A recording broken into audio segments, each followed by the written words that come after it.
took a break for lunch, is an act that helps us get to a cleaner BC, and it's based on the work of Clean BC, which is our climate action strategy.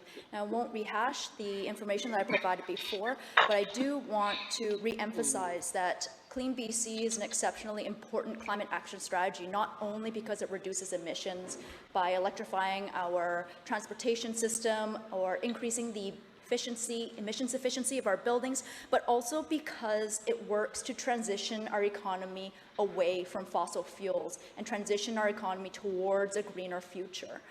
Mr. Speaker, economic transformation is probably the most important thing that we need to do as a government, that we need to do as a jurisdiction, that the entire world needs to do in order to actually tackle climate change.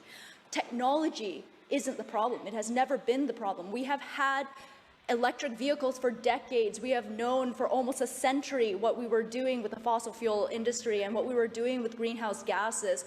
We have known for what seems like forever what was necessary to actually save us from this future that we are now currently headed towards together.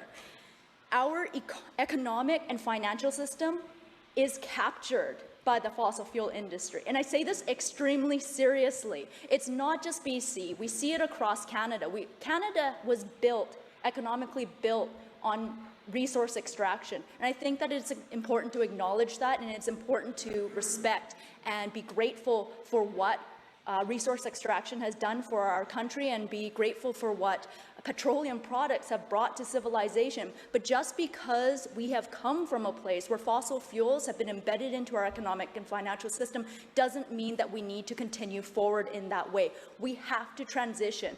I have seen in my time as an MLA here how captured our entire system is by this industry, how it influences the way that individuals see their options for prosperity in certain parts of the country. We have seen the way that it limits the kinds of choices that governments feel like they can make. I have learned about how many wars, how many regime changes, how many sanctions have been placed on countries around the world based on whether or not they will or won't play ball with in terms of fossil fuel and gas and petroleum exports, in particularly with the United States. This is something that we all need to grapple with as we go forward into actually meeting our climate targets, because it's not just about emissions. Emissions on their own won't release us from the grasp of the fossil fuel industry. Mr. Speaker, I come from a generation, I'm a millennial, all right, an elder millennial, probably on the earlier end in terms of the years that millennials are considered to be millennials. And I remember when we, as a generation, sounded the alarm on intergenerational inequality, not just financial inequality, not just on wealth and income, but also on climate and the environment. And as a generation, we were told to shut up. We were called lazy, entitled, naive. We were told to stop whining, go get a job, come back to the table when you have more experience, then talk to us about what's going on. Go out and work really hard and stop being lazy. Give up your avocado toast and your lattes, and then everything will be fine. And you know what, Mr. Speaker, that's what we did.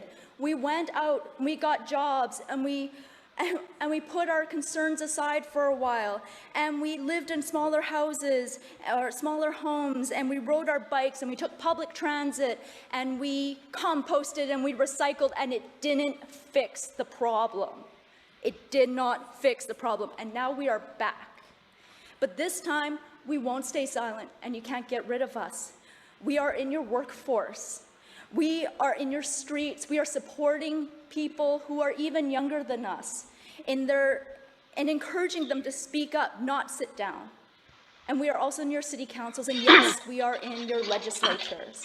Not that many of us, mind you. Out of 87 MLAs in the BC legislature, only 3 of us are millennials, despite making up the largest voting bloc today. We make up only less than 3.5% of the people who sit in this House and make laws for future generations. We're demanding action on climate change, and we're demanding accountability. With our leaders, with community members, we're organizing people together to fight for our future. And this bill, Bill 38, is exactly the kind of bill that I left my career for in order to run to be an MLA.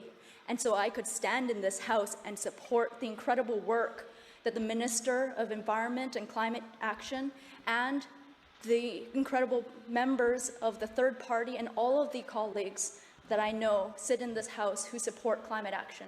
I came here to support this work.